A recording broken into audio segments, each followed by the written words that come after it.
I'm going to talk about a patient's story, but in this case, the patients are my children. And my story starts July 2nd, 1999, when my son Noah was born. He was rushed to the newborn intensive care unit. He was having difficulty breathing. And unfortunately, I had more experience than I would have liked to have on the genetic basis of disease. His older sister, when she was 6 months old, had a seizure, and we brought her into the emergency room. And I was literally sat down by my physician and told that my daughter had a disease I never heard of, tuberous sclerosis, and that she would likely not be verbal. That's a pretty heavy thing to hand a new parent. But I can tell you in terms of my daughter, she's now 18, at college, and doing well. So there's a little bit of a lesson there in terms of what makes it to the textbooks around a genetic disorder. So my daughter is quite well. She does have a seizure disorder. But this is 3 years later, and my son is having difficulty breathing. And at the time, I thought I was on top of the world. I was CEO of a public company. We were mining the genome to make drugs. And I realized that I didn't care about the human genome. I really cared about my son Noah's genome. And while I was aware that the Human Genome Project took 10 years and cost $3 billion, I wanted to know my son Noah's genome right there and then so I could understand what was going on with him. And that motivated me to come up with some ideas that would speed up and reduce the cost of genome sequencing. Those ideas became a company. We were the first to market on something that's now known as next-generation sequencing or high-throughput sequencing.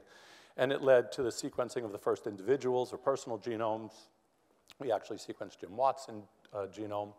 And led to now what's an industry, and many of you, thankfully, have had your lives affected in a good way by high-throughput sequencing. My son recovered. It wasn't in his genome. It was probably the medication that my wife had taken during childbirth. So 10 years after my son was born, I had sold my second genome sequencing company. I guess the idea is if it's good to sell it once, it's good to do it twice. And again, I thought I was on top of the world. And I started to sponsor some work that would affect one of the side effects of having tuberous sclerosis. In addition to having seizures, the children have growths in different organs. And one of the growths they have is a growth in the kidney. But unfortunately, there's many of these growths. And my daughter has this, and I was worried about it, and I didn't want her to have surgery. So I was sponsoring clinical trials of what I thought was technology right out of Star Trek. It was a combination of an MRI machine that would image a person and ultrasound beaming energy to destroy these growths. And so while I was very excited about this technology, it was big and expensive. The center we were using or sponsoring had about $6 million worth of equipment. It was slow. It really would be the equivalent of you guys going to your laser printer and hitting return and not getting the page back for 8 days. It just wouldn't be that useful. Or worse, when you got the page back, it looked like Noah and Jordana, when they were kids, had actually done the entire rendering with crayons. So it was too expensive, too slow, and too imprecise. So while I loved it conceptually, I didn't like it in practice. About that time, I was privileged enough to see a talk by Max Tegmark, who's a physicist. And this was at an amazing meeting that Google holds called SciFu, where they bring in 100 or 200 scientists from all fields, and you just talk about anything you want. And Max was talking about a new way to image the universe. And he had a bunch of technology, some electronics, as well as some new algorithms. And I got excited by it, less so to image the universe. I couldn't really come up with a business plan for that. But I thought I could use the technology to make imaging a lot less expensive and a lot more practical. Again, at this time, I had just sold my second genome company. And my second genome sequencing company was about leveraging semiconductors. We all know what happened to the price of computers when they were affected by semiconductors. We saw what happened to Kodak when they thought semiconductors and the imaging it allowed weren't as good as film. They were wrong. And I had participated myself in bringing semiconductors to read off genomes. So you have cameras that see light. I built a camera that saw chemistry, and we had a sequencing company about it. So I had a problem I cared about. I wanted to image, but I wanted to do it 100 times cheaper, 100 times faster, and with 100 times the resolution. And so I thought I could take Max's ideas on imaging, what I had learned from semiconductors, and apply it to that problem. Now, it's great to have a good idea, but the trick is getting somebody that doesn't know better to get it done. And so I went to Max, and I said, Max, who's the smartest kid at MIT who doesn't know any better? And he said, oh, that's Nevada Sanchez. Nevada had 4 degrees from MIT, and I didn't even know this was possible, but he actually had a GPA, a grade point average, of 5.0. So Nevada was actually on his way with a Hertz Fellowship to Stanford to do computer science.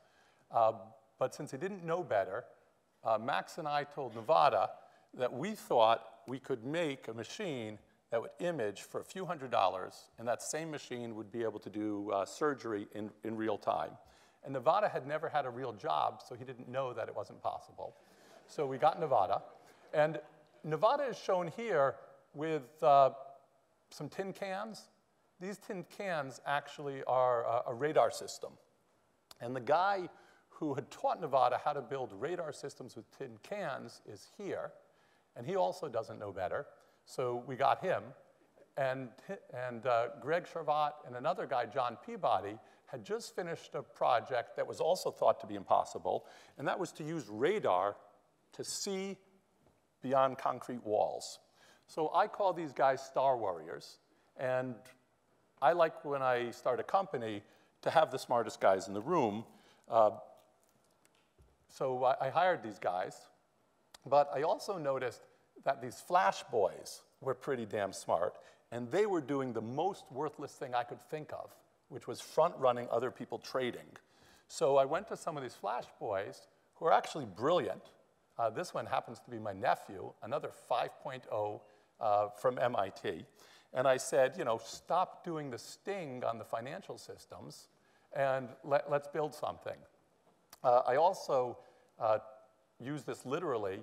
I have the person that worked with Edward Teller that built the X-ray lasers for Star Wars. So I put together my Star Warriors and my Flash Boys, and it turns out that you can build a machine that will cost less than $1,000 that can image and that can do surgery.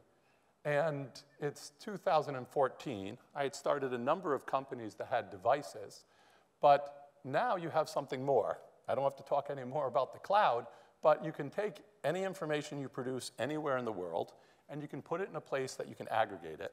And what's happened in the last 18 months, and I did notice one of the speakers mentioned deep learning, is in the last 18 months, all the problems that were really tough in computer science, I've been following the field since 1985, all the problems, like looking at a picture and telling you what it means, are now solved, literally solved. So we put together a team that could build devices, a team that could use the Amazon cloud, and a team that instead of looking at images like humans look at images, would look at images more like a bat looks at images and could literally add intelligence. So that's what we're doing now. The company is called Butterfly Network. I thought it was a good idea to make a device, put the data on the cloud, use deep learning. So we've started 3 other companies. We have an incubator called 4Combinator. And now I'm looking for talent. And we believe there are so many opportunities to start with a clean slate and build devices for low cost that can be used anywhere in the world to do the types of things that now take $100,000 to $1 million of equipment. This is the first time, though, I've gone public with an idea without first publishing. So when we did high-throughput sequencing, we published in Nature. The reason I went public was not to brag, but we really needed the world to know what we're doing so I could get more Star Wars and Flash Boys. So anybody that works for Goldman Sachs and knows how to program, please send me your resume. I continue to look for those bright people. Happens that I've actually sequenced the genome of the first 3 of these. This is Charles Towns, who invented the laser, Jim Watson, and Gordon Moore. And if you know anybody that programs or does molecular biology like these people or cracks code like Hedy Lamarr, let me know. Thanks.